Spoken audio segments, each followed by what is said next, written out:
19장. 예수님께서 여리고에 들어가 거리를 지나시는 중이었습니다. 여리고에는 삭개오라는 사람이 있었습니다. 그는 세리장이었고 부자였습니다. 삭개오는 예수님이 어떤 분인지 보려고 하였으나 사람들 때문에 볼 수가 없었습니다. 그는 키가 작았던 것입니다. 그는 예수님을 보려고 앞서 달려가서 뽕나무 위에 올라갔습니다. 왜냐하면 예수님께서 그 길을 지나가실 것이었기 때문입니다. 예수님께서 그곳에 이르러 위를 쳐다보시니 삭개오에게 말씀하셨습니다. 삭개오야, 어서 내려오너라. 오늘 내가 네 집에서 묵어야 하겠다. 삭개오가 빨리 내려와 예수님을 기쁘게 맞이했습니다. 사람들은 이것을 보고 모두 수군거렸습니다. 저 사람이 죄인의 집에 묵으러 들어간다. 삭개오가 서서 주님께 말씀드렸습니다. 주님, 제 재산의 절반을 가난한 사람에게 주겠습니다. 그리고 제가 남의 것을 속여 얻은 것이 있으면 4배로 갚겠습니다. 예수님께서 삭개오에게 말씀하셨습니다. 오늘 이 집에 구원이 찾아왔다. 이 사람도 아브라함의 자손이다. 인자를 잊어버린 사람을 찾아 구원하러 왔다. 사람들이 예수님의 말씀을 듣고 있을 때 예수님께서 비유를 들어 말씀해 주셨습니다. 이 비유를 드신 것은 예수님께서 예루살렘에 가까이 오셨으므로 사람들이 곧 하나님 나라가 나타날 것이라고 생각하였기 때문입니다. 예수님께서 말씀하셨습니다. 어떤 귀족이 왕위를 받아오라고 먼 나라에 보냈다.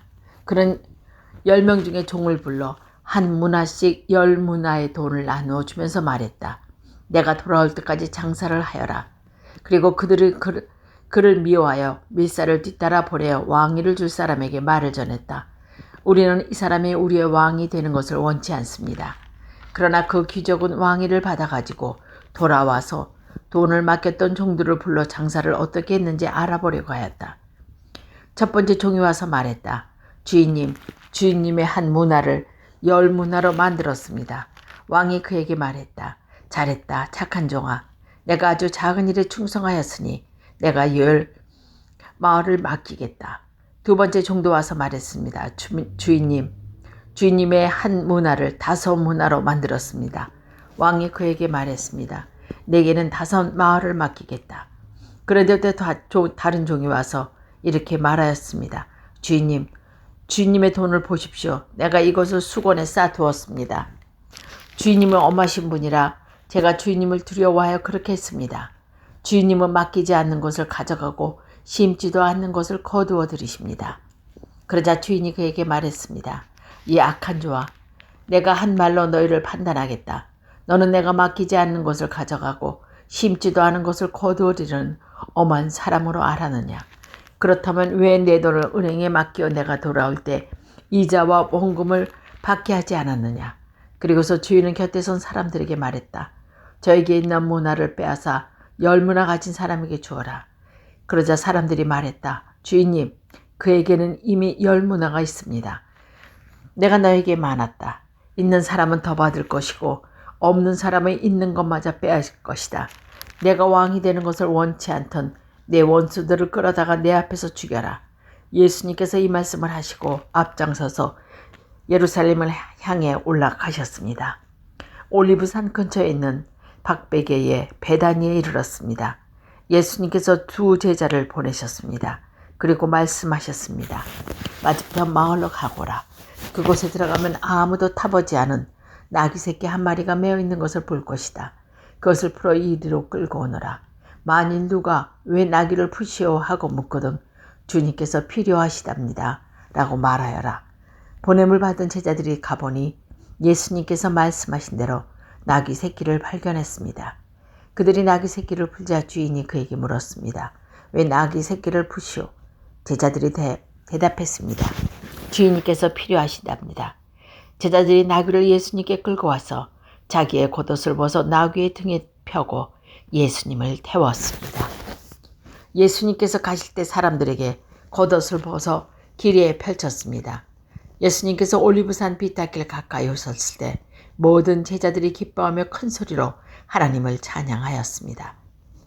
그것은 이들이 어떤 기적에 목적했기 때문입니다. 주님의 이름으로 오시는 왕에게 복이 있다. 하늘에는 평화, 가장 높은 곳에는 영광. 그러자 사람들 사이에 있던 몇몇 바리새파 사람들이 예수님께 말했습니다. 선생님, 제자들을 꾸짖으십시오. 예수님께서 대답했습니다. 내가 너에게 말한다. 이 사람들이 잠잠하면 돌들이 소리를 지를 것이다. 예수님께서 예루살렘에 가까이 오셔서 그 도시를 바라보시고 눈물을 흘리셨습니다. 그리고 말씀하셨습니다.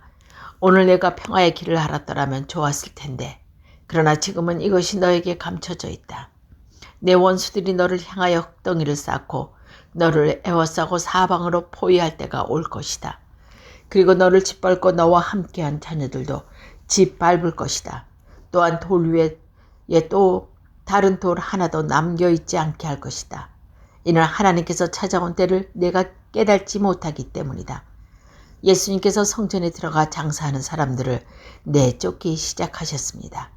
그리고 그들에게 대답하셨습니다. 내 집은 기도하는 집이다 라고 성경에 쓰여 있는데 너희는 이 집을 강도의 소굴로 만들었다. 예수님께서 날마다 성전에서 가르치셨습니다. 그러자 대제사장들과 율법학자들 그리고 백성의 지도자들이 예수님을 죽이려고 하였습니다. 그러나 모든 백성들이 예수님의 말씀을 열심히 듣고 있었으므로 예수님을 죽일 방법을 찾을 수가 없었습니다. 20장 예수님께서 성전에서 사람들에게 가르치시며 복음을 전하고 계셨습니다.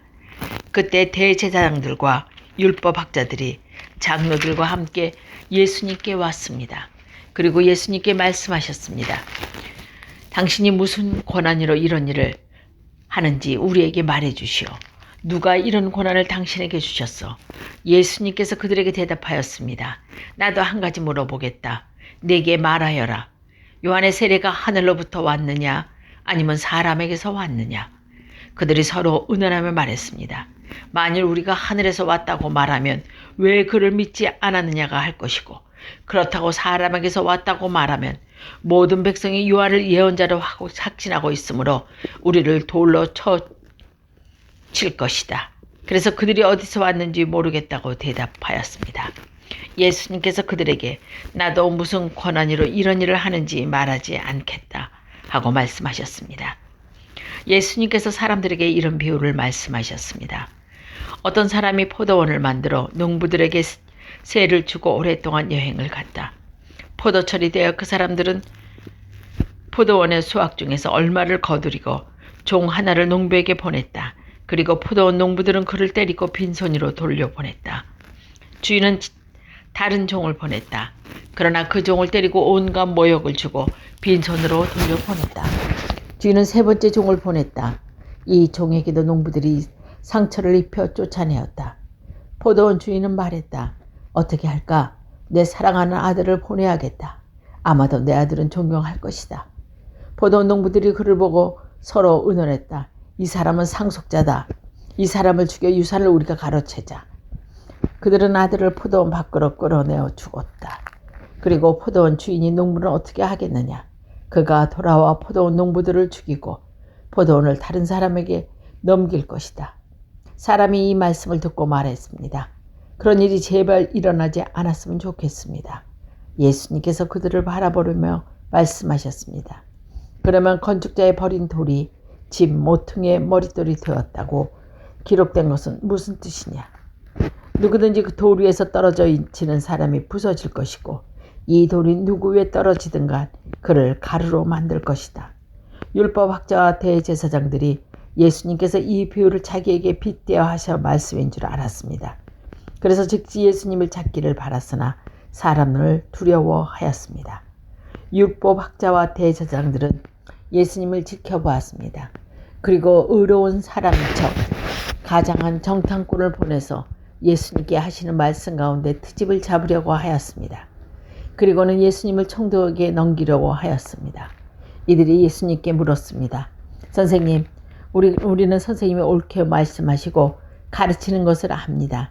선생님은 차별하지 않으시며 진실되게 하나님의 길을 가르치시는 것을 압니다. 우리가 가이사에게 세금을 바치는 것은 옳습니다. 옳지 않습니까? 예수께서 이들의 계략을 아시고 말씀하셨습니다. 데나리온 동전 하나를 가져오너라.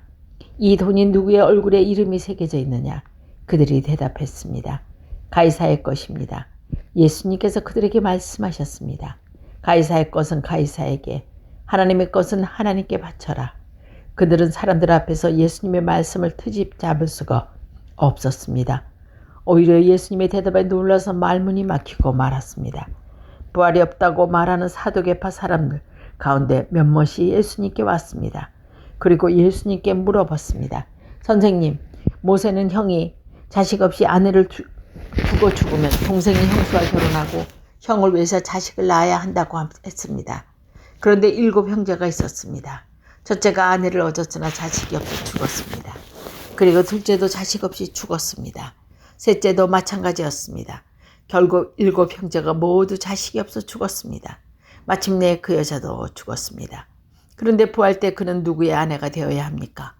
7 형제가 모두 그를 아내로 맞이하였으니 말입니다. 예수님께서 그들에게 말씀하셨습니다. 이 세대의 아들들은 장가가고 시집간다. 그러나 죽었다가 다시 부활해야 하는 하늘나라에서는 살 자격이 인정된 사람들은 장가도 가지 않고 시집도 가지 않는다. 그들은 천사들과 같아서 다시 죽을 수도 없다. 그들은 부활의 아들들이므로 하나님의 자녀들이다.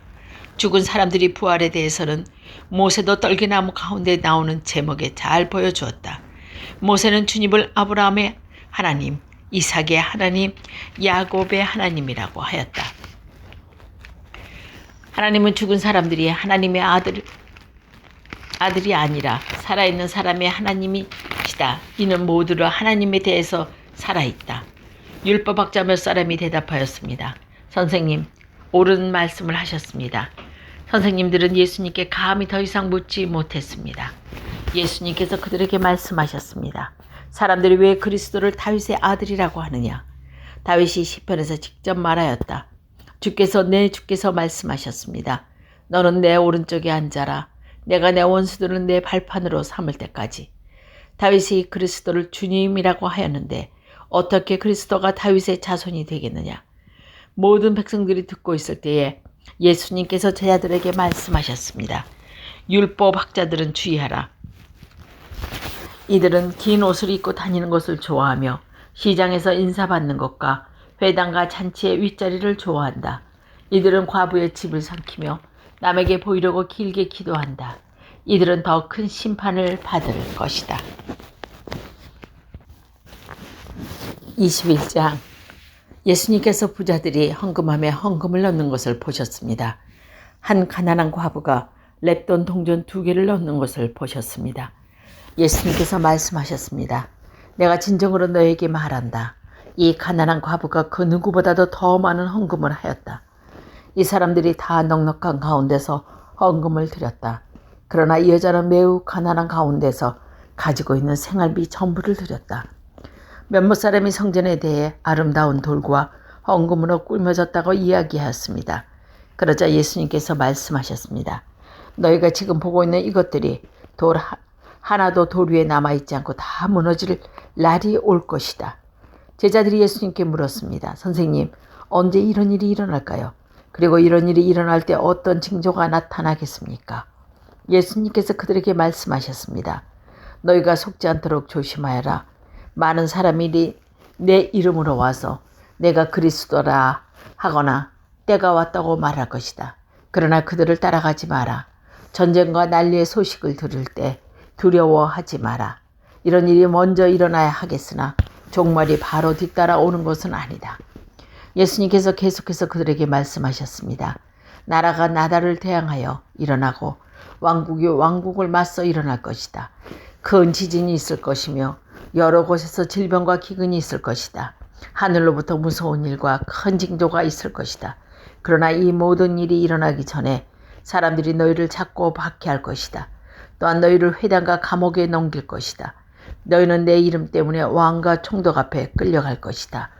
그러나 이것이 너희에게 증거의 기회가 될 것이다. 너희는 변론한 말을 미리 준비하지 않겠다고 마음에 결심하여라. 내가 너에게 말과 지혜를 주어 너희 원수 가운데 그 누구도 너희를 맞거나 반박하지 못할 것이다. 너희의 부모와 형제, 친척, 친구들이 너희를 더 넘겨줄 것이다. 그리고 너희의 몇몇 죽이기도 할 것이다. 너희는 내 이름 때문에 모두에게 미움을 받을 것이다. 그러나 너희 머리카락 하나도 다치지 않을 것이다.